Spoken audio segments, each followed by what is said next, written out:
Hello students, आज हम पढ़ेंगे क्लास 10 एक्सरसाइज 3.5। तो हमने जो पढ़ना है, हम दो मेथड पढ़ चुके हैं। ठीक है, एक एलिमिनेशन मेथड, एक सब्स्टिट्यूशन मेथड। आज हम पढ़ेंगे क्रॉस मल्टीप्लिकेशन मेथड। क्या होता है एक बार समझते हैं, उसके बाद हम एक्सरसाइज करेंगे। देखिए, आपके पास इक्वेशन होती है a1x plus b1y plus c1 is equal to 0। Standard equation होती है a2x b2y plus c2 equal to 0। एक मेन चीज याद रखनी है कि आपके पास तीनों वैल्यू लेफ्ट हैंड साइड होनी चाहिए। राइट हैंड में अगर होंगी तो साइन की गलती उसमें हो सकती है, इसलिए पहले ही इसको इस तरफ ले आए, इजी रहेगा। a1 b1 c1 a2 b2 c2 ये आपकी स्टैंडर्ड इक्वेशन होगी, जहां से हम देखते हैं a1 by a2 b1 by b2 c1 by c2। तो वहां से हम चेक करेंगे सॉल्यूशन है या नहीं है। ठीक है, तो पहले हमने देख लिया कि सॉल्यूशन है। अगर यूनिक सॉल्यूशन है तो ही हम क्रॉस मल्टीप्लिकेशन मेथड यूज करेंगे। ठीक है, ये चीज याद रखना कि अगर यूनिक सॉल्यूशन है तो ही हम क्रॉस मल्टीप्लिकेशन मेथड यूज करेंगे। तो देखिए, क्रॉस मल्टीप्लिकेशन मेथड क्या होता है।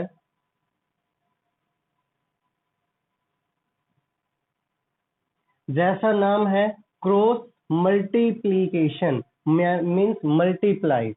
तो एक चीज याद रखनी है सिर्फ आपने कि कैसे करेंगे क्रॉस मल्टीप्लाई। सबसे पहले आपने b1 b2 को लिखना है। इधर लिखेंगे b1 b2, फिर लिखेंगे c1 c2, फिर लिखेंगे a1 a2, फिर से लिखेंगे b1 b2। आपने ये 4 बार लिखने हैं, 1 2 3 4। ये फॉर्मूला दिमाग में फिट कर लीजिए बिल्कुल। पहले b1 b2 c1 c2 a1 a2 b1 b2, यानी कि स्टार्टिंग भी b1 b2 से और एंड भी b1 b2 से। एक चीज, ठीक है। तो ये आपने एक चीज याद रखनी है जो मोस्ट इंपॉर्टेंट है। अब हम इसको देखते हैं कि वैल्यू निकालते कैसे हैं इससे। आपको दो वैल्यू निकालने होते हैं, एक एक्स की और एक वाई की।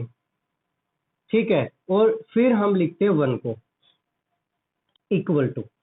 एक्स के नीचे क्या लिखेंगे, एक्स के नीचे लिखेंगे ये b1 c2 b1 c2। इनके बीच में क्रॉस का साइन होगा, b1 cross c2, b1 multiply c2। Minus का साइन आएगा b2 c1 b2 c1। ये क्रॉस का साइन है, यहाँ पर मल्टीप्लाई का साइन है दोनों के बीच में। कभी सोचो कोई साइन नहीं है, ये मल्टीप्लाई का साइन आएगा।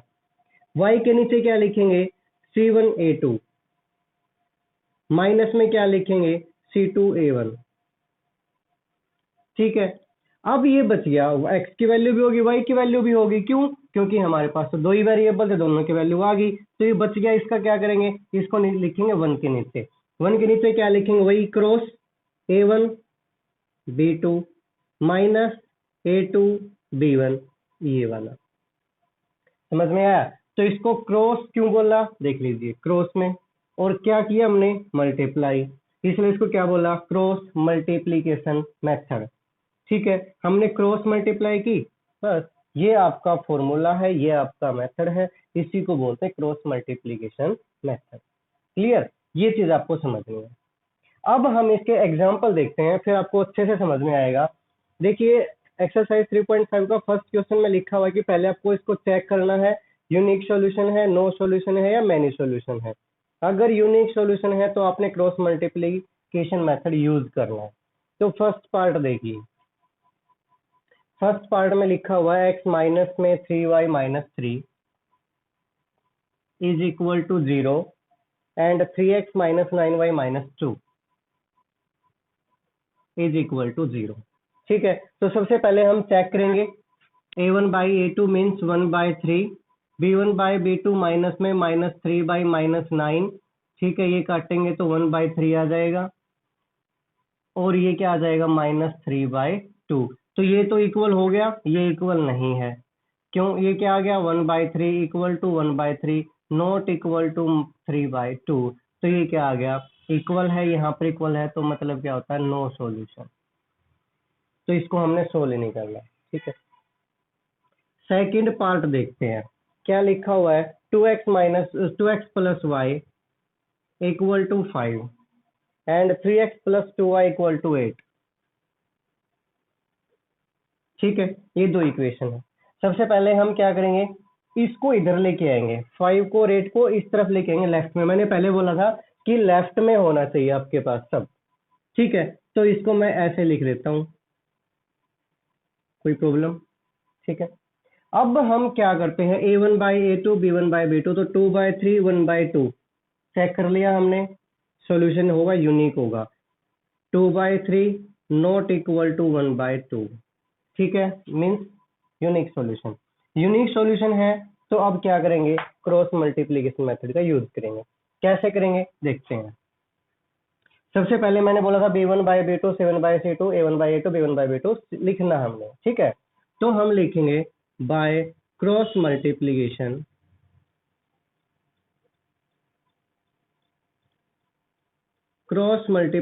से हम क्या लिखेंगे,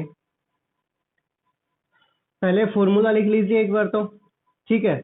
मैं डायरेक्ट ये लिख देता हूँ, b1 बाई b2 क्या आएगा 1 और 2, यहाँ पर b1 क्या है 1, b2 क्या है 2, c1 क्या है -5, c2 क्या है -8, a1 क्या है 2, a2 क्या है 3, फिर b1 क्या है 1, b2 क्या है 2, ठीक है। देख लीजिए b1 b2 c1 c2 ये मैंने लिख दिया। आप एक बार इस फॉर्मूले को लिख लेना यहाँ पर, उसके बाद आपने इसको लिखना शुरू करना है। फिर x के नीचे हम लिखेंगे, क्या आएगा, इनकी मल्टीप्लाई, 8 1 जा -8, फिर ये 5 2 जा -10 होगा, और यहाँ पर भी साइन माइनस का है, तो माइनस माइनस क्या हो जाएगा +10। मैं इसीलिए इतना छोटा सा कर रहा हूँ इसको, क्योंकि मैं ये फॉर्मूला इरेज ना कर पाऊँ। इससे आपको देख देख के समझ में आएगा कि कहाँ पर साइन कैसे आएगा। इज इक्वल टू वाई, ये भी हो गया अपना। वाई के नीचे होता है ये वाला, 5 3 जा 15 माइनस का, 8 2 जा 16 माइनस का, और ये माइनस का साइन, तो minus minus +16 is equal to 1, 2 2 जा 4, ये हो चुका था, एंड सॉरी पहले 2 2 जा 4 एंड 3 1 जा 3, ठीक है। तो क्या आएगी, x की वैल्यू, x के डिनोमिनेटर में क्या आएगा 2, y के डिनोमिनेटर में क्या आएगा 1, और 1 के नीचे क्या आएगा 1, तो इसको 1 ही लिख लेते हैं, ठीक है। तो अब एक चीज नोट कीजिए, अगर मैं इसको हटा दूं, ठीक है, तो x/2 इज इक्वल टू किसके आ गया 1 के आ गया, तो मैं यहाँ से क्या लिखूंगा, x/2 is equal to 1, and यहाँ से x की वैल्यू क्या आ जाएगी 2, ठीक है। फिर मैं क्या लिखता हूँ, अब मैं इसको हटा देता हूँ, तो y/1 किसके इक्वल है 1 के इक्वल है, तो यहाँ से y/1 किसके इक्वल पुट कर दे 1 के, तो y की वैल्यू क्या आ गई 1। दोबारा देखिए, सबसे पहले इक्वेशन लिखी, ठीक है, जितनी भी क्वांटिटी थी उनको हमने लेफ्ट में लिखा, b1 बाई b2 से स्टार्ट किया और हमने 4 बार लिख दिया इसको, यानी कि 4 ऐसी वैल्यूज लिख दी। फिर हमने x और y को इस प्रकार से लिखा, उनकी वैल्यूज लिखी, बस फिर x/2 को 1 के इक्वल पुट करना है, और जो भी y की वैल्यू है उसको भी 1 के इक्वल पुट करना, और x और y की वैल्यू निकालनी है। अब हम देखते हैं कि ये हमारी करेक्ट आई है या नहीं आई है। x की वैल्यू 2 पुट करेंगे, 2 2 जा 4, y की वैल्यू 1 पुट करेंगे, तो 4 + 1 5 माइनस 5 इक्वल टू 0, 3 2 जा 6, 2 1 जा 2, 6 और 2 8 -8 0, सत्य का प्रमाण हो गया भाई यहाँ पे, ठीक है। That's it। कुछ ज्यादा मुश्किल काम नहीं है, इस फॉर्मूले को याद रखना है। मैं इसको अभी लिखे रहने देता हूँ, आगे वाला क्वेश्चन करते हैं और अच्छे से समझ में आ जाएगा। देखिए question number 3, 3x - 5y equal to 20, तो 3/6 5/10 ये सारे इक्वल हैं, तो मैन्यू सॉल्यूशन आएंगे, यहाँ पर भी आपको यूज नहीं करना, ठीक है। फोर्थ पार्ट देखते हैं, x - 3y -7 equal to 0, and 3x - 3y -15, 3x - 3y -15 equal to 0, ठीक है। क्लियर, चेक करेंगे, a1 बाई a2 1/3 -3 - -3 -7 बाई -15, तो ये क्या हो जाएगा 1, दैट मीन्स क्या आ जाएगा, नॉट इक्वल टू 1। पहले वाला नॉट इक्वल आ गया, मतलब क्या हो गया, यूनिक सॉल्यूशन हो गया। तो हम क्या करेंगे अब यहाँ पर फॉर्मूला यूज करेंगे, ठीक है, by cross multiplication method.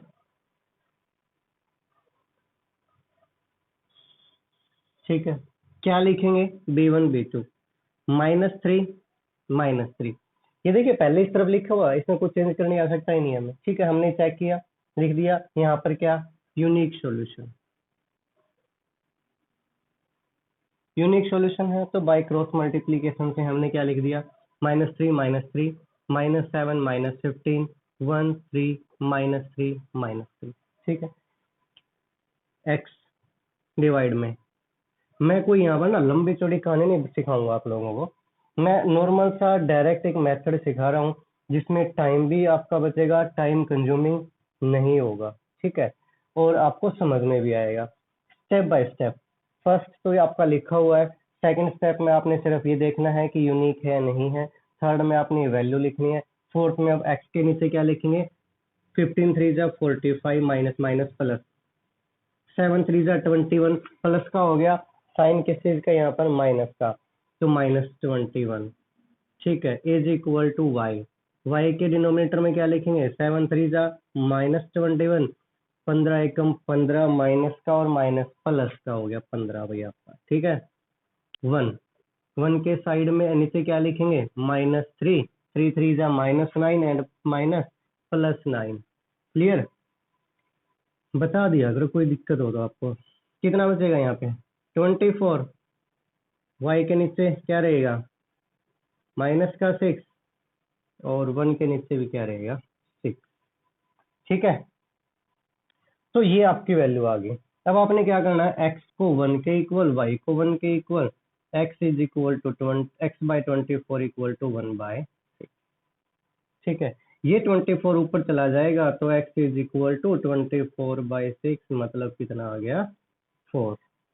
Clear, अब लिखेंगे y is equal to, sorry, y/-6 equal to 1/6, और ये क्या आ जाएगा, y इज इक्वल टू -6/6 मतलब -1। तो ये आ गई आपकी x की और y की वैल्यू। एक बार पुट करके देख लेते हैं, x की वैल्यू 4 यहाँ पर पुट करते हैं, -1 y की वैल्यू, माइनस का ये है तो माइनस माइनस प्लस का 3 माइनस का 7 इक्वल टू 0। करेक्ट होगी। ठीक है, हमने यहाँ पर सत्य का प्रमाण भी दे दिया आपको। तो इस प्रकार से आपने फर्स्ट क्वेश्चन को कंप्लीट करना था। सेकंड क्वेश्चन में लिखा हुआ है कि for which value of a and b does the following pair of linear equation have infinite number of solution. अब मैं इसको इरेज कर देता हूँ, इसको आप रट लेना, बिल्कुल अच्छे से समझ लेना, दिमाग में फिट कर लेना इस फॉर्मूले को, ये निकलना नहीं चाहिए।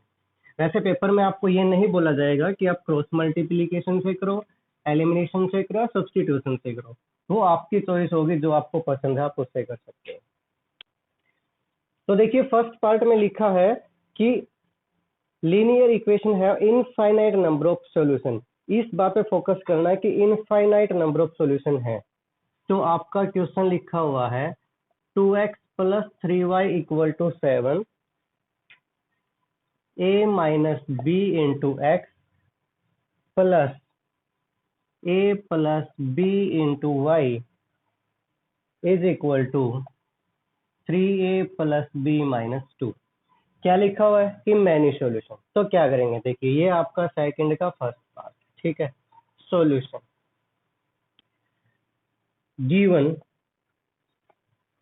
Equation have many solution. ठीक है, मैनी सॉल्यूशन होते हैं तो क्या होता है, a1/a2 is equal to b1/b2 is equal to 7/c2 होता है, होता है। ठीक है जी, होता है तो आगे इसको लिख देते हैं ऐसे ही। a1 की जगह क्या है 2, a2 की जगह क्या है a - b। ठीक है जी, b1 की जगह क्या है 3, b2 की जगह क्या है a + b। ठीक है जी, कोई दिक्कत नहीं है। c1 की जगह क्या है 7, c2 की जगह क्या है 3a + b - 2। ठीक है जी, कोई दिक्कत भाई, इतना काम हो गया। अब क्या करते हैं, एक बार लेते हैं इन दोनों इक्वेशन को। ठीक है, by 2/a minus b is equal to 3/a plus b. ठीक है, क्रॉस मल्टीप्लाई करेंगे तो क्या आ जाएगा, 2a plus 2b is equal to 3a minus 3b। सबको इधर ले आते हैं तो 2a minus 3a minus a हो जाएगा, इसको लेके आएंगे तो ये प्लस का हो जाएगा 5b is equal to 0। Equation number first हो गई आपकी। फिर क्या करेंगे, इन दोनों को यूज करेंगे। ठीक है, by 3/a plus b is equal to 7/3a plus b minus 2। फिर से क्रॉस मल्टीप्लाई करेंगे तो 9a plus 3b minus 6 is equal to 7a plus 7b। ठीक है, तो इसको भी इधर ले आएंगे तो 9 माइनस में 7 क्या हो जाएगा, 2a। इसको इधर ले आएंगे तो -7 हो जाएगा, तो मतलब माइनस का 4b। इसको इधर ले आएंगे तो equal to 6। Equation number second. कोई डाउट यहाँ तक? इक्वेशन थी, बोला था मैनी सॉल्यूशन तो कब होते हैं, जब तीनों क्वांटिटी क्या हो आपकी इक्वल हो। इक्वल पुट कर दी, पहले इन दोनों को यूज किया, एक इक्वेशन है, दोनों को यूज किया, दूसरी इक्वेशन आ गई। अब हम दोनों इक्वेशन से वैल्यू निकाल देंगे। देखिए मैं एक फर्स्ट इक्वेशन को 2 से मल्टीप्लाई करता हूँ। ठीक है, equation first multiply by 2 minus 2a plus 10b is equal to 0। Equation number third बन गई। Add equation second and third direct कर देता हूं मैं। ठीक है, ये add equation second and third, 2a minus 4b is equal to 6। ये कैंसिल हो गया, 10 माइनस में 4, 6b इज इक्वल टू 6 हो गया, b इज इक्वल टू 1 आ गया। Put the value of b in equation number any में। किस में पुट कर दो, सेकंड में पुट कर देते हैं। यहाँ पर पुट कर देते हैं b की वैल्यू। ठीक है, लिख लेना आप लोग, put b equal to 1 in equation second. तो क्या आएगा, 2a minus 4 is equal to 6, 2a is equal to 6 plus 4। ठीक है, तो ये a की वैल्यू कितनी आ जाएगी, 10/2 5। कोई दिक्कत? a की वैल्यू 5 आ गई, b की वैल्यू 1 आ गई। ठीक है, चेक कर लेते हैं। इसने क्या बोला था कि a और b की ऐसी वैल्यू निकालें जहां पर सॉल्यूशन क्या हो, इनफाइनाइट। तो a की वैल्यू 5 है, b की वैल्यू 1 है, तो 5 माइनस 1 यहाँ पर क्या आ जाएगा, 4। यहाँ पर क्या आ जाएगा, 5 और 1 6। यहाँ पर क्या आ जाएगा, a की वैल्यू 5 है तो 5 3 जा 15। b की वैल्यू क्या है, 1 माइनस में 2, 15 और 1 16, माइनस में 2 कितना आ गया, 14। देख लीजिए 1/2 1/2 1/2 सारी वैल्यू 1/2 आ गई, तो इसका मतलब क्या होगा, मैनी सॉल्यूशन। ये था आपका फर्स्ट पार्ट सेकंड क्वेश्चन का। सेकंड पार्ट में क्या बोला है, कर लेते हैं, इसको भी इजी है कि for which value of k will the following pair of linear equation have no solution. अब नो सॉल्यूशन कब होते हैं, जब फर्स्ट वाला इक्वल और सेकंड वाला इक्वल ना हो। ठीक है, 3x plus y is equal to 1 and 2k minus 1 into x plus k minus 1 into y is equal to 2k plus 1। Given में क्या है, नो सॉल्यूशन। ठीक है, लिखेंगे आपके पास नो सॉल्यूशन। मैं डायरेक्ट आपको सॉल्यूशन दिखा रहा हूँ रफली। नो सॉल्यूशन होगा तो क्या होगा, a1/a2 is equal to b1/b2 not equal to c1/c2। तो a1/a2 क्या हुआ, 3/2k माइनस 1, b1/b2 क्या हुआ, 1/k माइनस 1। ठीक है, बस यहाँ से आपने k की वैल्यू निकालनी है क्रॉस मल्टीप्लाई करके। ये क्या हो जाएगा, 3k माइनस 3 और 2k माइनस 1, ये इधर आ जाएगा, क्या हो जाएगा, k बचेगा क्योंकि 2k माइनस का हो जाएगा, इधर जाके प्लस का हो जाएगा, -1 + 3 तो क्या हो जाएगा 2। k की वैल्यू होगी यहाँ पे 2।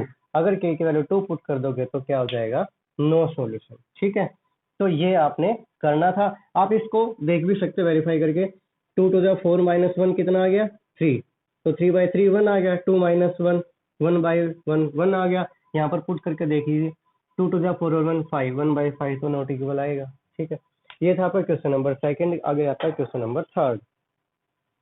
Solve the following pair of linear equation by substitution and cross multiplication. आप खुद करोगे, एक ही मेथड काफी है इसके लिए, ठीक है।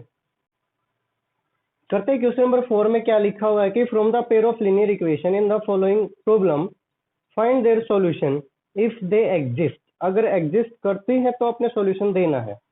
तो फर्स्ट क्वेश्चन क्या है कि a part of monthly hostel charge is fixed and remaining depend on the number of day one has taken food in the mess। यानी कि जो मंथली हॉस्टल चार्ज हो कुछ तो फिक्स है और कुछ डिपेंड करता है डेली कितना, मतलब कितने दिन वहां पर खाना खाते हैं मैस के अंदर। When a student take food for 20 days, she has to pay 1000 as hostel charge। और स्टूडेंट बी जो है वो 26 डेज रहता है तो 1180 रुपये पे करता है। तो इसका फिक्स चार्ज क्या है और पर डे का चार्ज क्या है। ऐसे क्वेश्चन हम दो कर भी चुके हैं, सेम क्वेश्चन है। क्या लिखेंगे, let fixed charge is equal to x, per day charge is equal to y. Clear. Student रहता है कितने, 20 दिन और पैसे देते हैं 1000, ठीक है।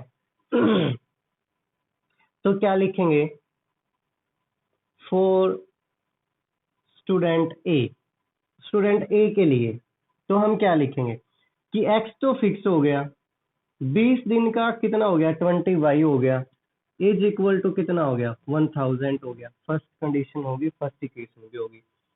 For student B, student B के लिए एक्स तो डे हो गए, सॉरी एक्स तो फिक्स हो गया उसका, और डे कितने हैं 26। तो 26 डे के लिए वाई हो गया एडिशनल चार्ज जो भी था, और 1180 इसके रुपए हो गए। ये हो गई इक्वेशन नंबर सेकंड। इतना इजी क्वेश्चन है, इसमें से इसको माइनस कर दो।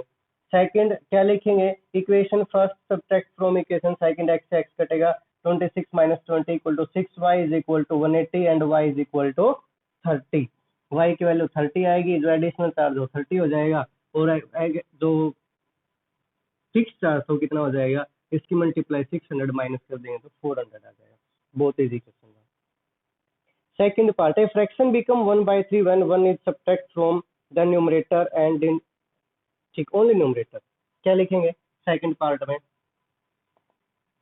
न्यूमरेटर हम मान लेते हैं x और डिनोमिनेटर हम मान लेते हैं y।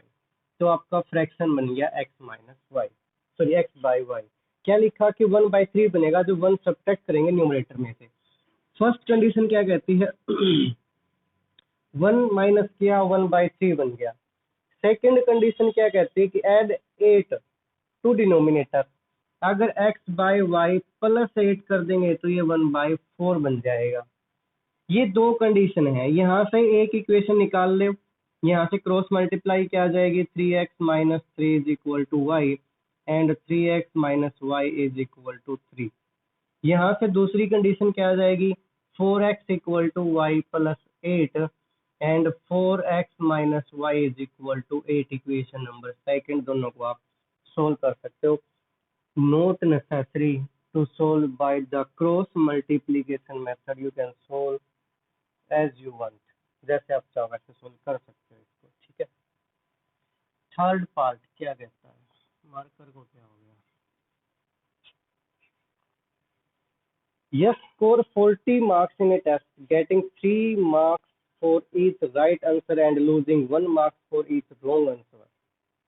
यस को 40 नंबर मिलते हैं कब, जब 3 नंबर मिलते हैं राइट के लिए और 1 नंबर कटता है रॉन्ग के लिए। देखो क्वेश्चन को समझो, मैं आपको बोर्ड पे बहुत छोटा समझाऊंगा, इसको सिर्फ क्वेश्चन को समझा देता हूँ कि 40 मार्क्स तो टोटल हो गए, कब मिले, जब 3 नंबर तो उसको मिलते हैं जब राइट आंसर देता तब।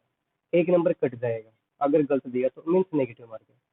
एक दूसरा लड़का है, उसको 4 मार्क्स मिलते हैं कब, जब ठीक आंसर देता है, और 2 नंबर कटते हैं जब वो गलत आंसर देता है, और उसको टोटल मार्क्स मिलते हैं 50। तो बताने हैं कि कितने क्वेश्चन थे उस टेस्ट के अंदर, ठीक है। तो देखिए हम क्या लिखते हैं कि, सॉरी टोटल नहीं लिखेंगे, हम लिखेंगे right question is equal to x and wrong question is equal to y. ठीक है, दोनों को प्लस करें तो टोटल क्वेश्चन भी आ जाएंगे।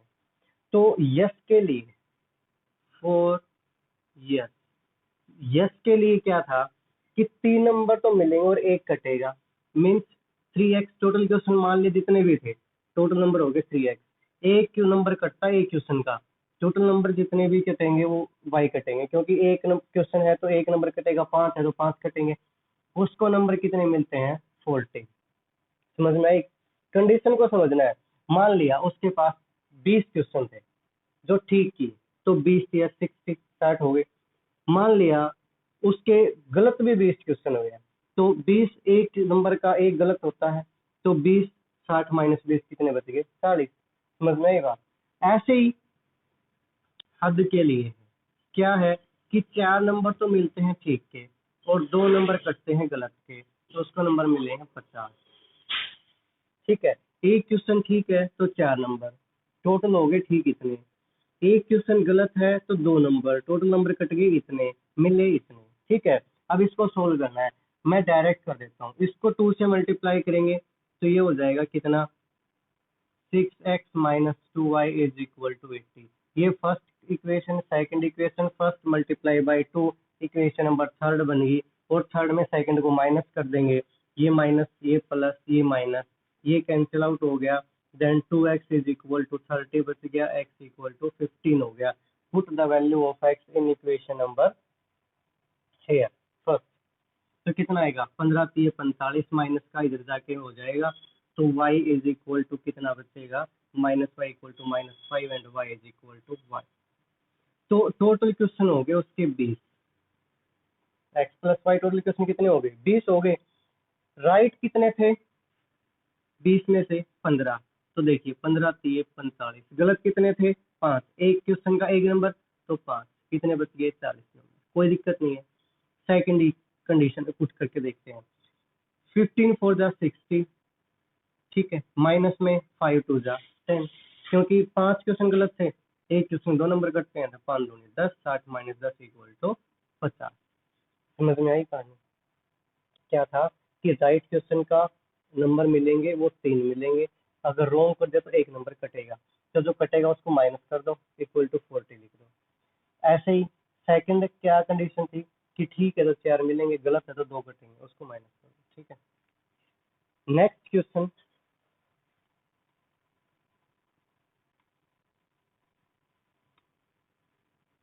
सारा गेम यहाँ पर स्टेटमेंट समझने आने का है, ना कि कोई कैलकुलेशन का। ठीक है, place A to B 100 kilometre apart on A highway, one car start from A and another car start from B the same time, car travel in same direction, different speed, they meet in 5 hours, if they travel toward each other it meet in 1 hour।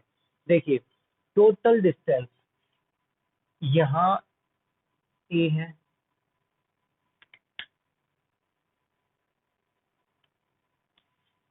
ये A है, ठीक है, और ये B है, यहाँ इनके बीच की डिस्टेंस है 100 kilometre.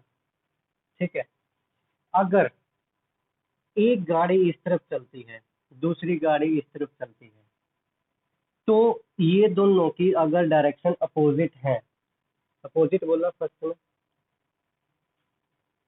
Same direction, sorry opposite नहीं सेम डायरेक्शन, मीन्स ये भी इसी तरफ जा रही है और ये भी इसी तरफ जा रही है, तो ये दोनों मिलती हैं 5 आवर्स में, दोनों मिलेंगी 5 घंटे में।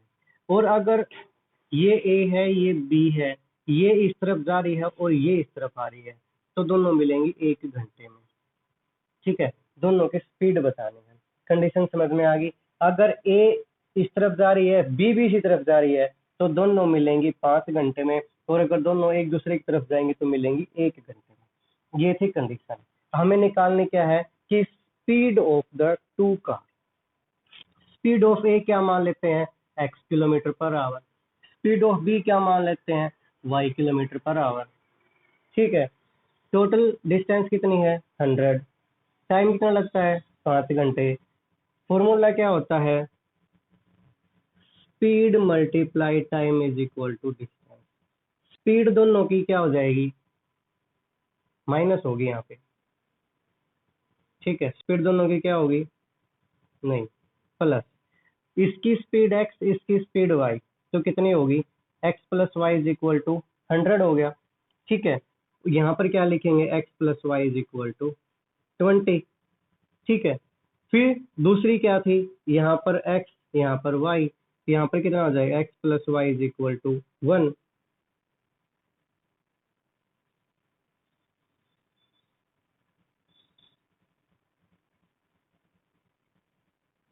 यहाँ पर माइनस करते हैं।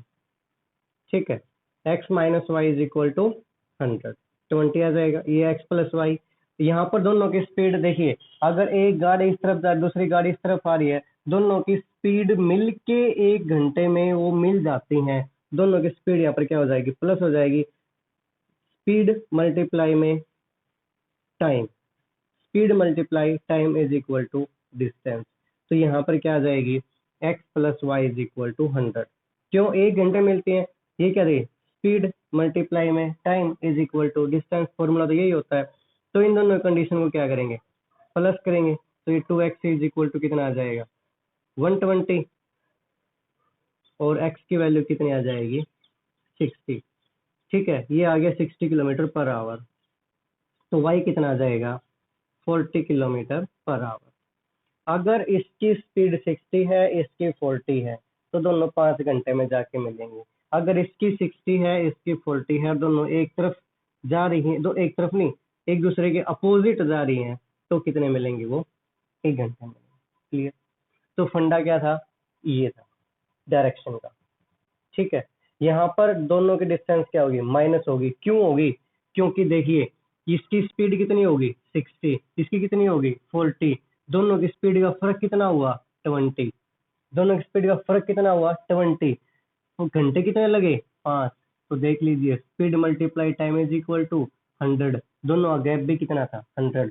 एक चीज नोट कीजिए, मान लिए यहाँ से यहाँ तक की डिस्टेंस 100 किलोमीटर है, एक गाड़ी यहाँ से चलेगी, एक गाड़ी यहाँ से चलेगी, दोनों के बीच का डिस्टेंस 100 किलोमीटर का है। जब वो स्टार्ट हुई, मीन्स वो रेस कर रही है, रेस स्टार्ट हुई तो बीच का गैप था 100 किलोमीटर का। इसने चलना शुरू किया 60 की स्पीड पे, इसने चलना शुरू किया 40 की स्पीड पे। इसकी स्पीड कितनी ज्यादा है, इससे 20 किलोमीटर पर आवर की स्पीड ज्यादा है। तो 1 घंटे में 20 किलोमीटर जाता है, 100 किलोमीटर के लिए 5 घंटे, कोई तो कंडीशन आ रही है। तो यहाँ पर क्या करेंगे, माइनस, स्पीड माइनस होगी जब डायरेक्शन क्या है, सेम है, लेकिन एक ही तरफ जा रही है। ठीक है, और जब दोनों एक दूसरे की तरफ जा रही हैं तो स्पीड क्या हो जाएगी, प्लस। ठीक है, ये था क्वेश्चन। लास्ट पार्ट क्या कहता है, fifth part, the area of triangle rectangle get reduce by 9 square unit. अगर एरिया 9 स्क्वायर कम होगा कब, जब लेंथ रिड्यूस होगी 5 यूनिट और ब्रेथ इंक्रीज होगी 3 यूनिट। ठीक है, देखिए हम क्या मान लेते हैं कि let length of rectangle is equal to x metre, breadth of rectangle is equal to y। ठीक है, एरिया क्या होगा, एक्स वाई मीटर स्क्वायर। ठीक है, length into breadth. First condition क्या कहती है कि अगर लेंथ को कम कर देते हैं 5 यूनिट, एक्स को 5 कम कर देते हैं और वाई को कितना बढ़ा देते हैं, 3 बढ़ा देते हैं, यानी कि ब्रेथ को 3 बढ़ा देते हैं, तो एरिया 9 स्क्वायर यूनिट कम हो जाता है। देखिए, लेंथ को 5 कम कर दिया, x माइनस 5, ब्रेथ को 3 बढ़ा दिया, y प्लस 3, एरिया कितना था, एक्स वाई कितना कम हो गया, 9 कम हो गया। एक कंडीशन। इसको सोल्व करते हैं, पहले क्या आएगा इधर, एक्स वाई, इनकी मल्टीप्लाई कर देंगे, प्लस में 3x, माइनस में 5y, माइनस में 15। पहले x की और y की मल्टीप्लाई, फिर x की और 3 की मल्टीप्लाई, फिर 5 की और y की मल्टीप्लाई, फिर 5 की और 3 की मल्टीप्लाई, इधर एक्स वाई माइनस में 9, ये इससे कट गया, तो ये कितना आ गया, 3x माइनस में 5y, इसको इधर ले जाएंगे तो प्लस का 15 हो जाएगा, तो क्या बचेगा, 6। फर्स्ट आपकी इक्वेशन बन गई, समझ में आया। अब आगे पढ़िए, if increase the length bye 3, अगर इंक्रीज कर देते हैं लेंथ को 3, ठीक है, एंड ब्रेथ बाय 2, और ब्रेथ को भी 2 बढ़ा देते हैं, ठीक है, एरिया कितना बढ़ता है इसका, 67 स्क्वायर यूनिट, यानी कि एक्स वाई कितना बढ़ेगा, 67 unit. Find the dimension of the rectangle, इसकी डायमेंशन निकालनी, डायमेंशन हमने ये लिख दी थी। ठीक है, इसको भी सोल्व करेंगे तो क्या आ जाएगा, x y +2x plus 3y plus 6 is equal to xy plus में 67, ये इससे कटेगा। देन 2x प्लस 3y, इसको जब लेके आएंगे तो 61 हो जाएगा, इक्वेशन नंबर सेकेंड। दोनों को आपने सोल्व करना है, एलिमिनेशन मेथड यूज करो, कोई मेथड यूज करो, x और y की वैल्यू निकालनी है। इस क्वेश्चन में ये आपके लिए होमवर्क भी है, इतना ही नहीं करना, आपने वेरीफाई भी करके दिखाना है। ये लिखोगे, फिर आपने ये कंडीशन भी वेरीफाई करके दिखानी है दोनों। अगर 5 माइनस करेंगे 3 प्लस करेंगे तो क्या 9 कम होगा, अगर 3 प्लस करेंगे 2 प्लस करेंगे तो क्या 67 इंक्रीज होगा, ये भी आपने करके दिखाना है। ठीक है, तो ये थी आपकी एक्सरसाइज 3.5। आगे हम करेंगे